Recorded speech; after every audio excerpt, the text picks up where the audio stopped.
E eu queria chamar agora aqui no palco uma pessoa muito especial, também uma das co-criadoras do Congresso, uma pessoa que fez contribuições definitivas para a história do Congresso Internacional de Felicidade, que durante todos esses anos esteve fortemente à frente de tudo isso que a gente vem co-criando aqui juntos. Aline Castro.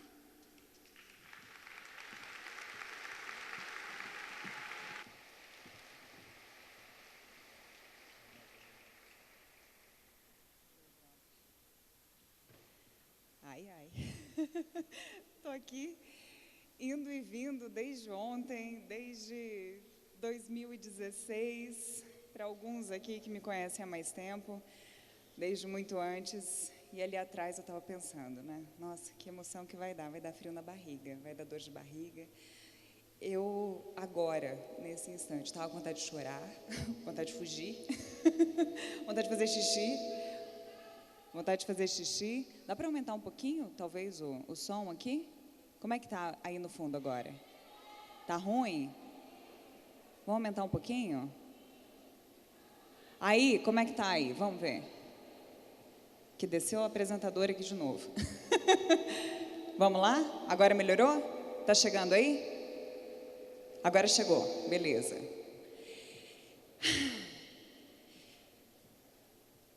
E aí me deu tudo isso, né? Me deu tudo isso, porque tá aqui num papel diferente é bem desafiador, bastante desafiador.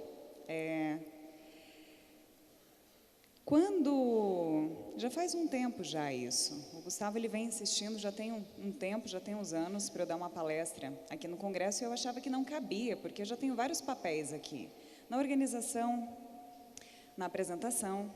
Aí eu falei, meio over, né, Gus? Acho que não.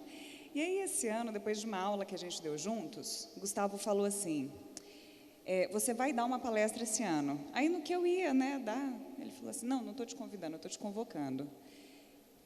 Então, tá bom. E com muita honra, eu estou aqui. E bem no dia que ele me falou isso, eu já cravei o tema. Eu falei assim, não, eu vou falar de vulnerabilidade, que é um assunto que eu venho trabalhando nas organizações, com os líderes que eu acompanho, com os executivos.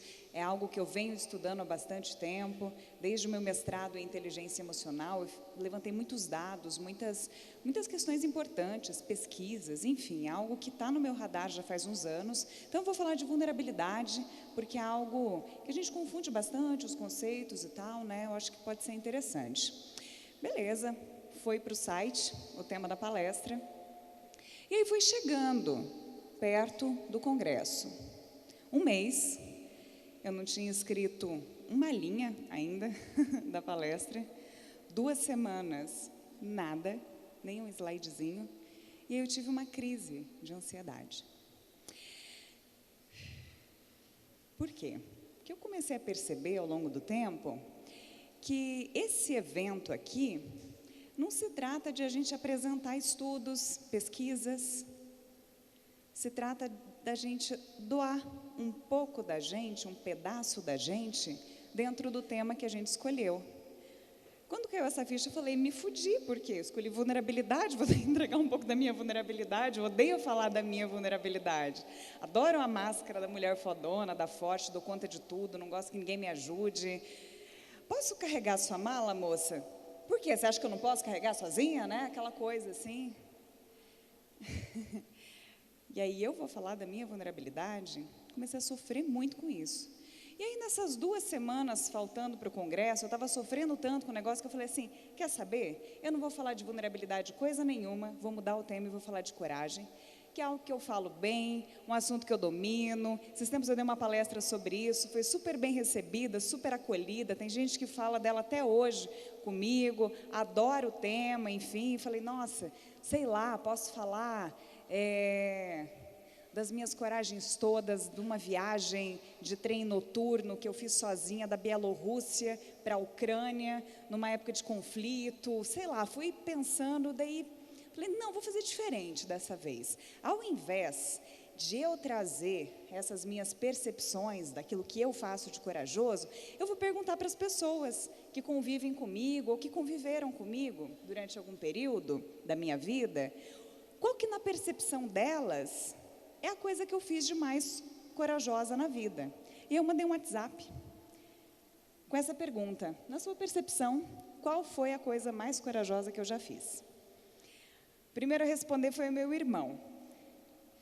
Fazer uma tatuagem do Corinthians. Surpreendente. Vou dar o contexto dessa resposta. Ele me respondeu no minuto seguinte do Corinthians ter perdido a final da Copa do Brasil para o Cruzeiro. E ele estava bem puto com o time. Então foi bem uma gozação do tipo, a Aline é louca, né? Não é corajosa. Como é que ela tatua esse timico de bosta no corpo, né? Então, foi surpreendente aí fazer a tatuagem do Corinthians. Vamos ver o que mais que apareceu aí. Uma amiga da faculdade, decidir morar na Alemanha foi muito vida louca. Você fez muitas coisas corajosas de lá para cá, mas a portinha se abriu nessa época. Vamos ver o que mais. Adorei essa resposta aqui, uma amiga da infância minha, uma pessoa que eu já não convivo mais, mas que era, sabe aquela trupe, aquela patotinha que a gente tem na infância, assim, até a adolescência? Ela falou, e morar na Alemanha novinha, sozinha, você sempre foi a mais cagona de nós, tinha medo de tudo, e se transformou nesse mulherão da porra. Adoro essa máscara, adoro. Meu sobrinho foi demais. Ter morado na Alemanha, ir a todos esses países. Acertei, tia? Fiquei meia hora rindo com essa resposta dele. Também achou que foi a Alemanha. Minha mãe, ó, o intercâmbio também, ela acha que foi isso, porque saltar de paraquedas não é coragem, é loucura. Então, foi o intercâmbio também na Alemanha novinha. Um ex-namorado, adorei isso aqui. Sinceramente, não importa a minha percepção, importa a tua. Pá! Acho que ele não está muito feliz comigo, não. Mas ele dá uma continuada aí, né? Fala, talvez a Alemanha pode ser percebido como um gesto de coragem, mas eu usei, né? Mandei lá para ele. Respondeu meio do jeito dele, mas tudo bem. Meu pai, acho que foi um intercâmbio. E, em segundo lugar, deixar o jornalismo. Aí já começa a segunda mais votada.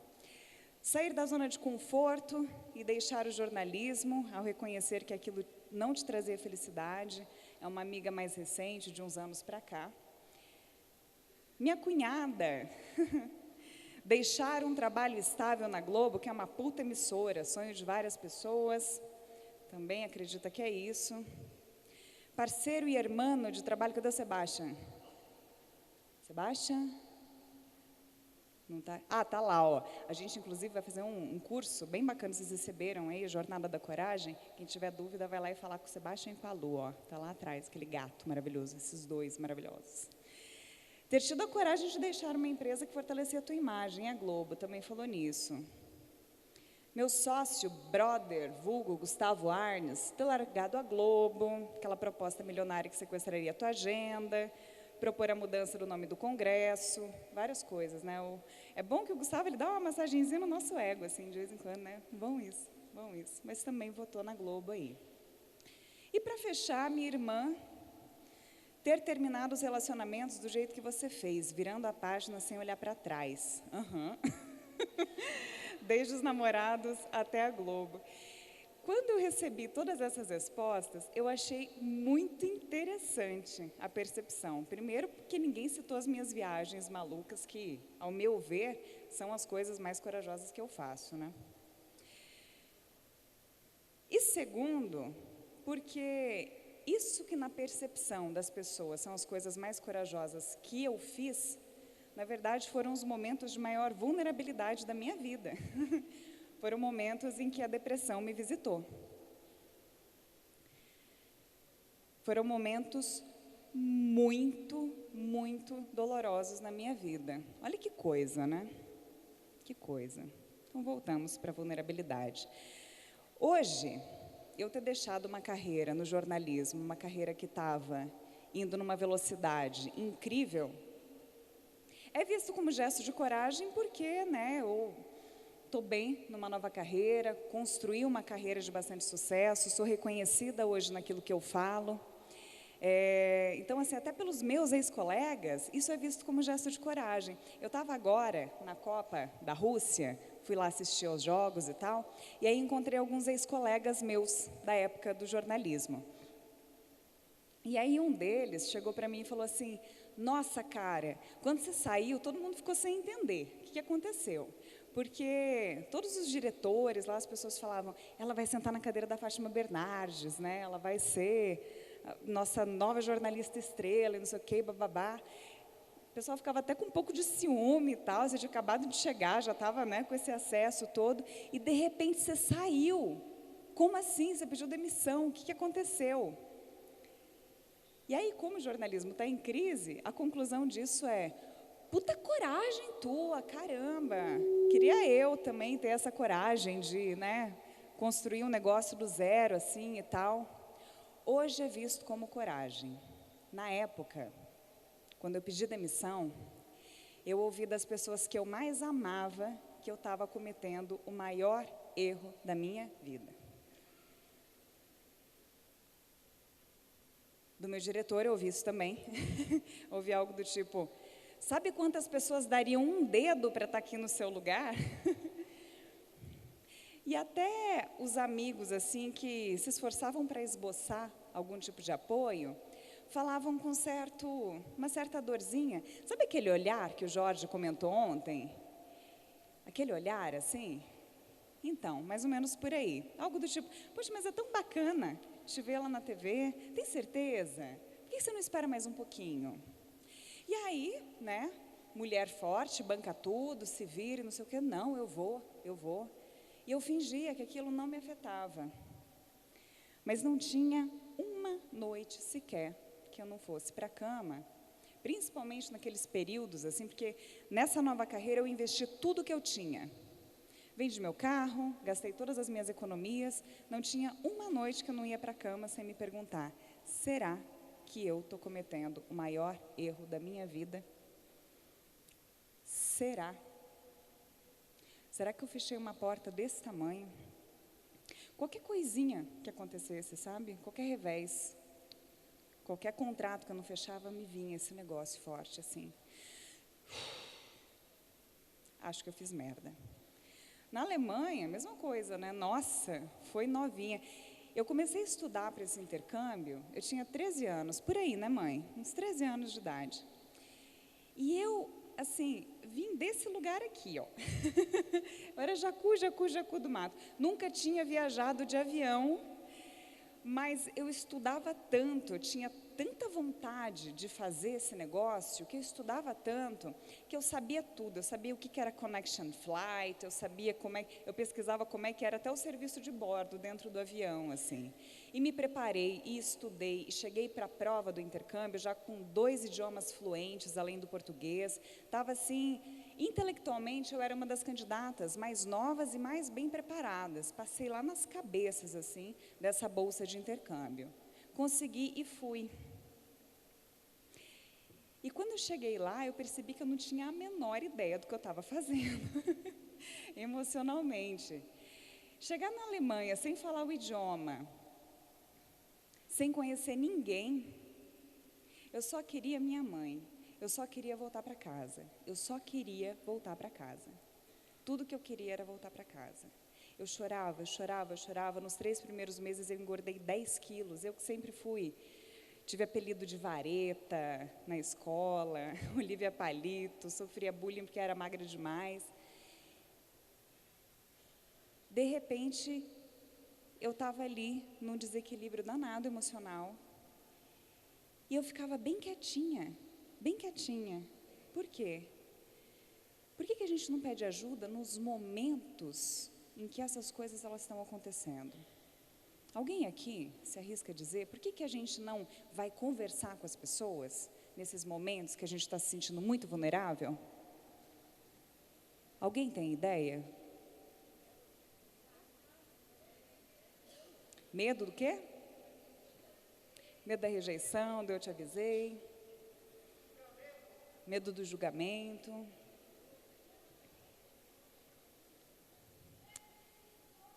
A gente tem vergonha, que tem a ver com tudo isso daqui. Vamos ver a definição da vergonha. Medo de não ser merecedor de conexão. Medo de realmente estar fracassando. Nesse caso da Alemanha, eu ficava pensando assim, se eu voltar, que é tudo o que eu mais quero nessa vida, eu vou ser uma vergonha para minha família, eu vou decepcionar todo mundo. Olha que trabalho que me deu estar aqui. E a minha irmã, minha heroína, tinha conseguido, imagina que eu, né? Não ia conseguir. A gente coloca as referências, a gente fica com vergonha. A gente fica com vergonha. Eu cheguei... Melhorou o som agora, gente? Aumenta que o pessoal não está escutando. Tá, essa caixa aqui sumiu. Beleza. A gente sente medo de não ser merecedor de conexão. A gente fica inseguro em relação às decisões que a gente toma. Eu me lembro que, logo que eu voltei para Curitiba, eu morava no Rio de Janeiro, trabalhava na Globo lá, voltei para cá. Eu cheguei a ouvir de uma ex-colega jornalista assim, você não está sendo grata à sorte que a vida te deu. E ela falou isso na mesa de bar e todo mundo na hora fez uma cara de, nossa, nada a ver, né, que recalque e tal. E eu também, não, nada a ver e tal. E aquilo ficou reverberando na minha cabeça por 2 anos. 2 anos. Eu tinha vergonha dos meus ex-colegas, eu tinha vergonha de fato estar fazendo uma cagada, estar fazendo merda. E o que isso tem a ver com vulnerabilidade?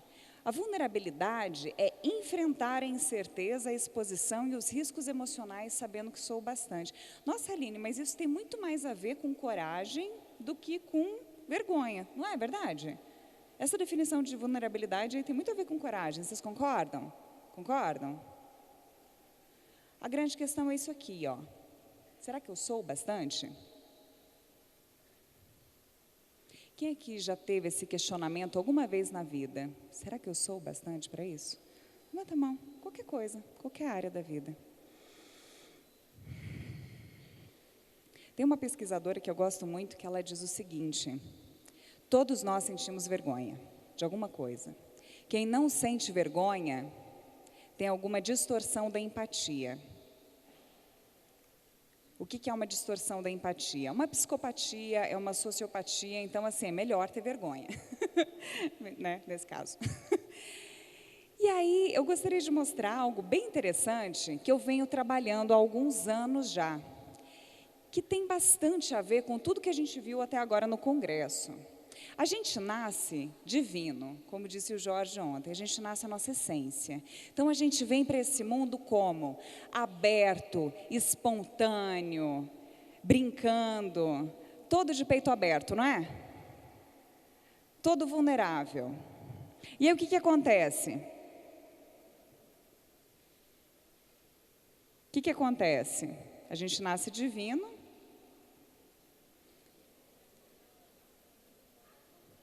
e adultece. Adultece como? Levando porrada, né, gente? Vem a educação, vem a escola, vem os nãos, vem as broncas, vem bullying. Eu estava em Maringá, num treinamento, semana passada, e aí fui jantar com uma prima minha. E a minha prima, ela falou assim, ela tem uma filha de 4 anos, e ela falou assim, Aline, a Luna está indo para a escolinha, e você acredita que com 4 anos já existe bullying? Eu, como assim? Não, uma menininha lá chegou para ela e falou assim, isso em você é feio, isso em você é feio, isso em você é feio. E aí ela chegou, 4 anos, gente, recapitulando, 4 anos falando assim, mamãe, eu sou feia? A gente vai levando umas porradas da vida ali. Isso compõe a nossa história. Qual que é o problema? Na nossa cabeça imatura, a gente vai se dando conta do seguinte, a gente vai concluindo que do jeito que a gente veio, espontâneo, aberto, vulnerável, não está bom. Porque a gente apanha, porque a gente, sei lá, tira um sarro da gente na escola, e aí a gente resolve colocar uma estratégia. Beleza, se do jeito que eu sou não está bom, eu vou ser uma pessoa diferente, vou colocar uma máscara. E aí surgem as nossas máscaras todas. Tem a máscara do bonzinho, do agradador, a máscara do rebelde, do rude, do fortão, não preciso de nada, a máscara do, que mais? Do pacífico, do paz e amor, tem a máscara do mulherão da porra, do perfeitinho, da perfeitinha. Que mais? Vamos citar umas máscaras aí. Que mais de máscara que a gente usa? Muita, né? Daria para ficar o dia inteiro aqui só falando das nossas máscaras. A máscara do não me importo, não estou nem aí. Não, não gosto, isso daí não é para mim. A máscara do intelectual, diversas máscaras. Só que tem algo entre a nossa história e as nossas máscaras para a gente sustentar essa dor lá no fundo, que é o quê? São os nossos anestésicos. Quando a gente está chegando pertinho de uma dor, a gente faz o quê? Corre ler um livro, vai para o Netflix, vai para o Instagram, bebe, que mais? Come compulsivamente, pensa compulsivamente, fala compulsivamente. Todas as nossas compulsões são anestésicos. Então, assim, quando a gente está sozinho, quietinho, chegando pertinho de uma dor, a gente vai lá e acessa um anestésico. Os meus preferidos são vinho e Netflix. Juntos, especialmente, assim. Uma comidinha junto, então... começando, sabe aquele dia assim, estou com uma solidão em casa, eu não vou parar para pensar nisso não. Vou pegar uma comédia ali no Netflix, já dou uma fugidinha disso, não vou entrar nessa dor aí não. E o que acontece? Quanto mais a gente se identifica com essas máscaras que a gente cria, mais a gente acredita que a gente é aquilo que a gente faz.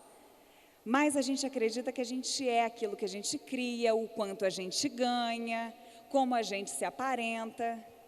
Só que quando o nosso ser está ligado a isso, ao nosso trabalho, no primeiro revés, no primeiro, sei lá, trabalho que não dá certo e tal, a gente fica derrubado. Vem a vozinha da vergonha e diz o seguinte: você não é o bastante. Você não é o bastante. Eu gostaria de citar um estudo de uma mulher que é fenomenal a respeito desse tema, a Brené Brown.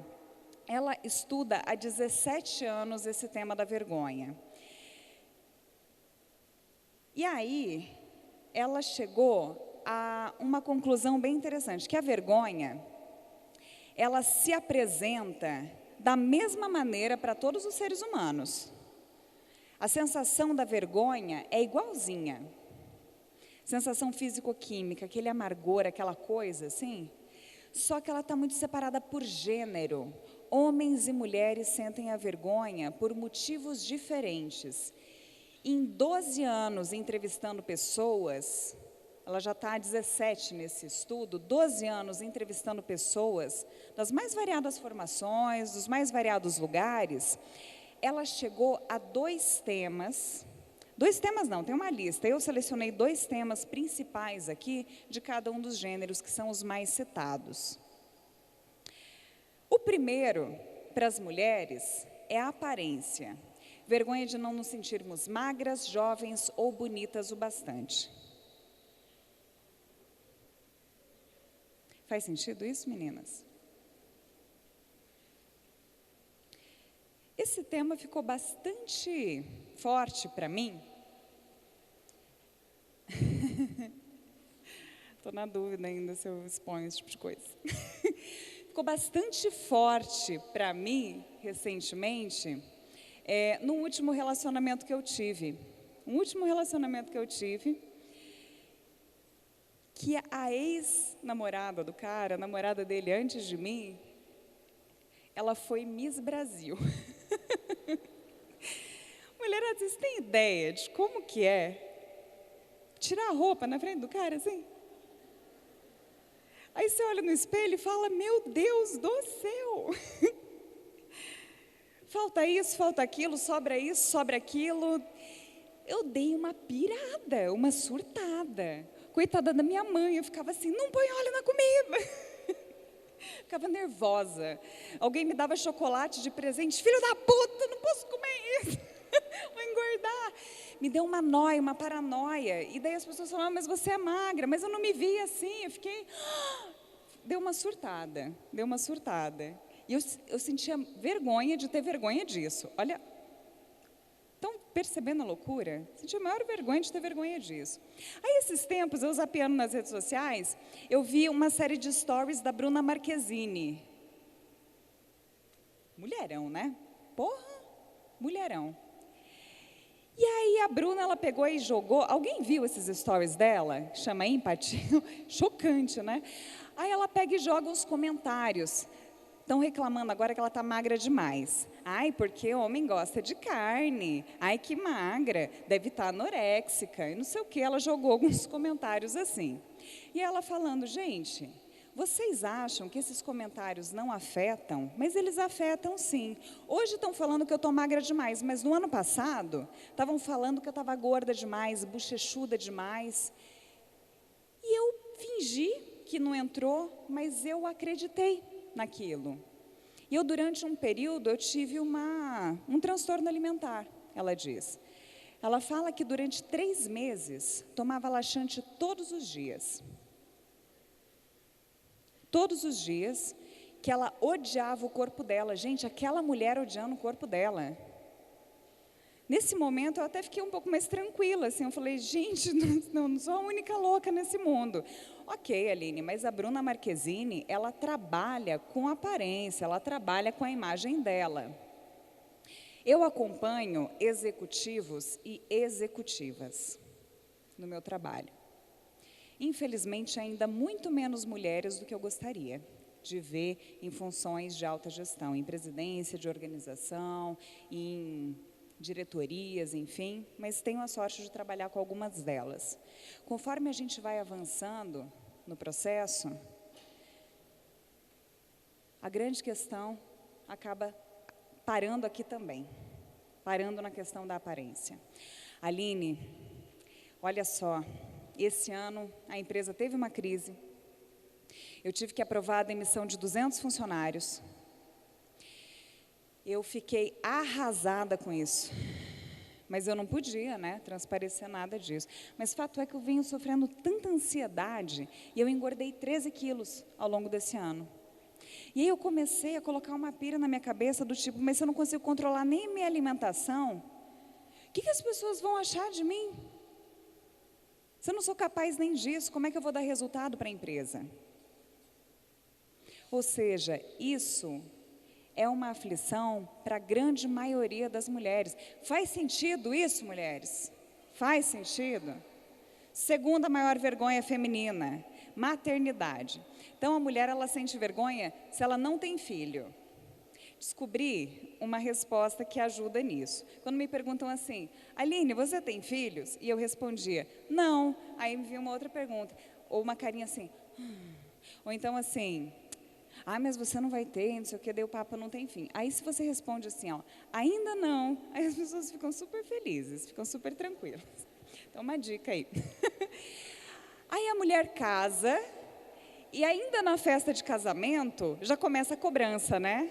E o filho? Quando vem? Aí a mulher está casada há 2 anos, não tem filho ainda. As pessoas já começam a se preocupar um pouco, né? Nossa, deve ter algum problema para engravidar, né? Está fazendo tratamento. 4 anos sem filho, com certeza tem problema. E a mulher vai se sentindo ali. Aí, beleza, a mulher tem 1 filho. Qual que é a cobrança? Mas tadinho do teu filho, não vai ter um irmão, né? Aí, beleza, tem até mais filhos e tal. Daí a mulher tem filho e trabalha. O que vão falar? Poxa vida, né? Mas está deixando o filho sendo criado pela escola. Aquele formador de bullying lá e tal.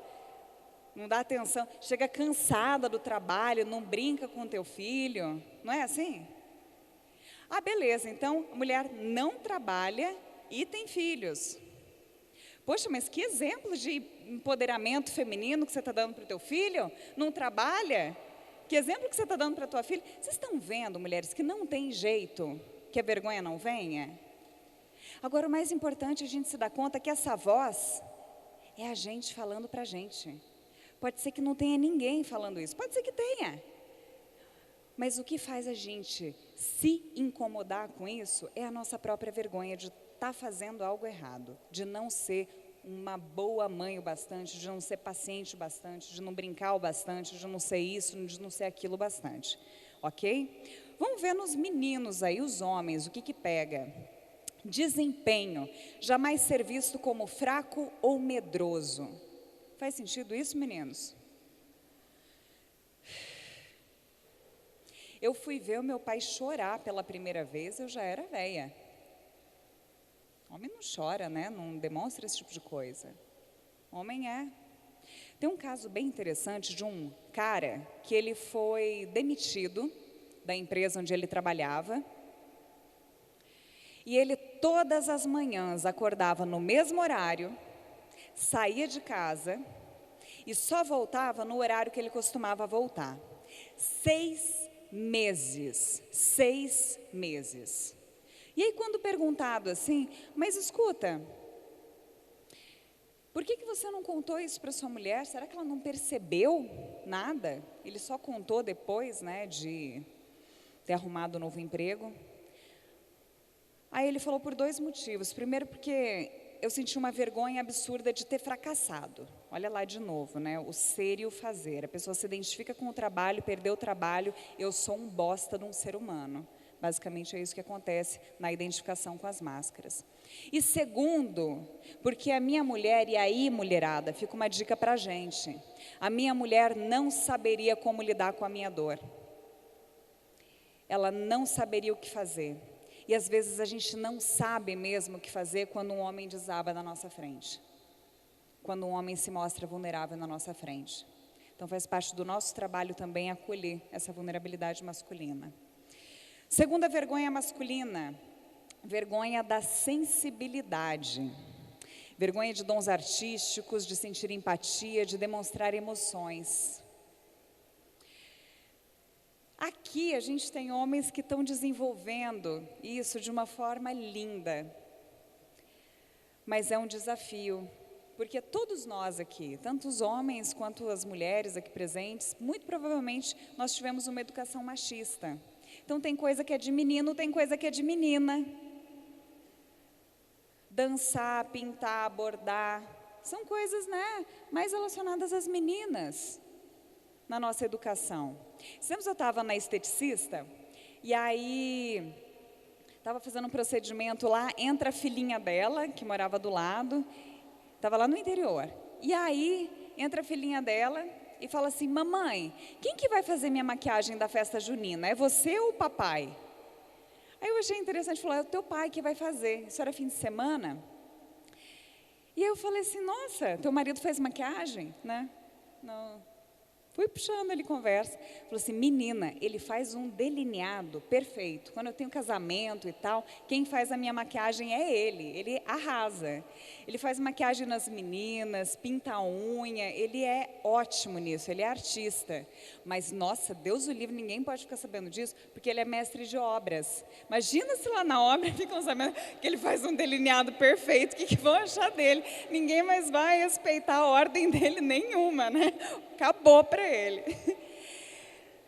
Da onde que vem? Da onde começam a surgir essas nossas vergonhas? E aqui a gente já começa num caminho de saída desse assunto que é difícil, mas eu senti que a gente podia abordar ele com profundidade aqui no Congresso.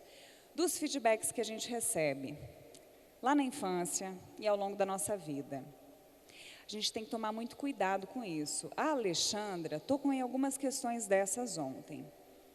Eu vou dar uma aprofundada no conceito. Conceito de feedback, que também é um assunto que eu estudo há bastante tempo, que é o seguinte. As meninas costumam receber muito feedback na infância relacionado à aparência.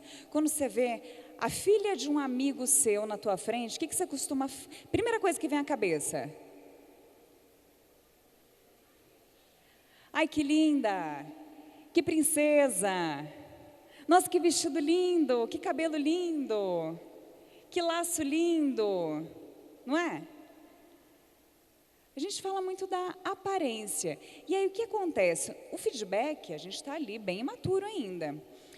A criança ela vai crescendo achando que para ela ser aceita, para ela receber atenção, para as pessoas falarem com ela precisa ser bonita, uma princesa, comportadinha, né? Magra. Eu sempre fui magra, então isso é parte da minha identidade. Quando eu engordei, eu perdi minha identidade, eu me olhava no espelho e não reconhecia. Na confusão ali do negócio, né? Os meninos costumam receber muito feedback relacionado a desempenho, tanto no esporte quanto desempenho acadêmico. Faz sentido isso? Nossa, meu filho marcou 3 gols. É aquela coisa assim do orgulho do desempenho. Então, a propensão dos homens é se identificarem mais com aquilo que eles fazem. Eu recebi bastante feedback de desempenho também, principalmente quando eu comecei a tirar nota alta na escola e tal. Então, para mim, e isso é a formação de uma máscara, eu só vou ser reconhecida, aceita, acolhida, se eu for a vencedora. Se eu estiver ali nas cabeças, se eu tiver o primeiro lugar. E o que falta para a gente dar um feedback de retorno à essência? Alguém tem alguma ideia?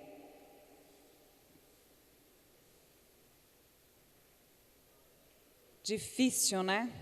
Difícil. O feedback... Aumenta o som aí que o pessoal não está ouvindo. Aumenta um pouquinho. Para a gente conseguir chegar de fato na manutenção e no despertar da essência, a gente precisa começar a dar feedback relacionado à identidade. Identidade. Aline, o que é isso? Criança fez uma besteira lá, fez um erro. Ao invés de você chegar e falar assim, nossa, que menino ruim, ô menino gênio ruim. Sei lá, a criança matou um bichinho, fez alguma coisa muito cruel. É você reforçar que, no fundo, ela é uma pessoa boa. Você fez uma coisa errada, mas você é uma pessoa boa. Isso me remete muito a um filme chamado Histórias Cruzadas, que conta a história de negras que trabalhavam como domésticas nos Estados Unidos, se eu não me engano, na década de 60. E tinha uma negra, uma dessas mulheres, dessas empregadas, que falava para a menininha todo santo dia, como se fosse um mantra. Você é boa, você é inteligente, você é importante. E fazia a menina repetir isso. Você é boa, você é inteligente e você é importante. Olha que mantra bacana para a gente ter para a gente, né? Vamos falar na primeira pessoa isso? Eu sou bom, eu sou boa, eu sou inteligente, eu sou importante. 1, 2, 3. Eu sou bom, eu sou inteligente, eu sou importante. Mais uma vez. Eu sou bom, eu sou inteligente e eu sou importante. Falar das nossas vergonhas é algo muito desafiador. É algo que a gente não gosta, é um assunto que a gente evita. Mas tem uma coisa que é extremamente importante. A vergonha, ela só sobrevive na escuridão. A vergonha é tipo um gremlin. Vocês lembram daqueles bichinhos do filme? Não sobrevive à luz. Quando a gente traz algo à tona, algo que é motivo de sofrimento, de dor para a gente à tona, compartilhando com alguém que a gente tem afinidade, que a gente gosta, a vergonha automaticamente ela se enfraquece. E é por isso que esse congresso que ele é tão importante, porque a gente se abre para ser mais humano. E eu queria fechar esse nosso assunto com 5 dicas, que é algo que eu venho trabalhando também, porque esse é um assunto absurdamente desconfortável para mim. É algo que eu venho aplicando e que para mim está dando muito certo. E que eu gostaria de compartilhar isso com vocês. Primeiro aspecto para a gente superar, para a gente se abrir à vulnerabilidade, porque só a partir da vulnerabilidade é que a gente consegue conquistar a coragem. Primeiro passo é ter a coragem de olhar para aquela área vermelha das nossas histórias. Revisitar as nossas histórias. Por isso que terapia é tão importante. É ir lá, dar uma olhadinha nas nossas histórias. Lembra? São os gremlins. Traz a luz. Ai, Aline, mas tocar nisso é tão difícil. Traz a luz. Traz a luz em ambiente acolhedor. Você não vai se expor desnecessariamente. Não é isso que eu estou falando. Num ambiente acolhedor. Tenha coragem de olhar para essas histórias. Segundo, tenha compaixão. Principalmente com você mesmo. Porque a gente só tem compaixão com o outro, a gente só deixa de ferir o outro quando a gente deixa de se ferir. E olha só que interessante isso. Quando a gente se machuca fisicamente, a gente não pega uma faca e vai aprofundando o ferimento. Faz isso? Não faz. Por que a gente faz isso emocionalmente? Esses tempos eu estava vendo um TED de um cara chamado Guy Winch sobre higiene emocional. Ele fala que a gente precisa aprender a fazer primeiros socorros emocionais. Da mesma maneira que a gente corta um dedo, vai e põe um band-aid, a gente precisa aprender a fazer isso com as nossas feridas emocionais. Quando alguém pega e fala um troço para a gente. Por exemplo, essa colega que falou para mim assim, você não foi grata à sorte que a vida te deu. Isso precisava de um curativo momentâneo, precisava ser tratado, porque a gente pega e cobre aquilo, joga fora e fica infeccionando ali dentro da gente. Vai crescendo até. E aí ele cita uma história bem interessante. Ele fala assim, uma mulher de 50 anos se separou do marido, teve um divórcio bem doloroso. E depois de um tempo, encorajada pelas amigas, assim, até pelas filhas, ela se inscreveu num site de relacionamento. E aí ela teve um primeiro encontro, e ela estava super nervosa com aquele encontro. Imagina, né? Casada a vida inteira com o mesmo homem, só teve um homem na vida, e de repente estava ali para um primeiro encontro. E aí ela pegou, se arrumou toda, se perfumou, foi para esse restaurante, sentou à mesa e estava esperando o gatão chegar. No que o cara chega, ele senta, fica 1 minuto, olha para ela e fala assim, eu não estou interessado. Levanta e vai embora. Aí essa mulher pega e liga para a melhor amiga dela e fala assim, olha, o cara fez isso e aquilo, né? A situação é essa. E essa amiga fala para ela assim, mas também fulana, olha o tamanho do seu quadril, olha a tua cara, você é velha. Como é que você tem coragem de se expor a uma situação dessas? Que coisa absurda. Vai cuidar da tua família, vai cuidar da tua casa. Você é feia. Você não se olha no espelho, não? Que vaca, né? A gente pensa. Filha da puta, isso. Muito bem, vamos nomear aqui. E aí, se eu contar para vocês que ela não ligou para ninguém, que quem falou tudo isso para ela foi ela mesma. Ah, bom, Aline. Ah, bom, o katsu. Não tá bom, gente. Por que a gente faz isso com a gente? Não faz. No primeiro revés está lá a gente aprofundando a nossa ferida. Então, a primeira coisa é ter compaixão com a gente. Levou um revés desse, a gente precisa se empoderar. A gente precisa tratar a gente como o nosso melhor amigo, como a nossa melhor amiga, e não como o pior inimigo, que é o que a gente está acostumado a fazer. Terceiro ponto, conexões. Ter pessoas de confiança, ter pessoas com quem compartilhar.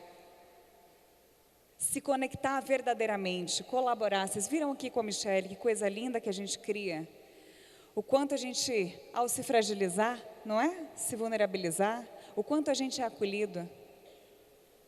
O quanto esse vídeo da Bruna Marquezine, por exemplo, apaziguou a cabeça de um monte de menina que estava ali pirando a cabecinha também, achando que tinha, enfim, algum problema com o corpo, isso ou aquilo. Daí você pega uma referência com essa questão também.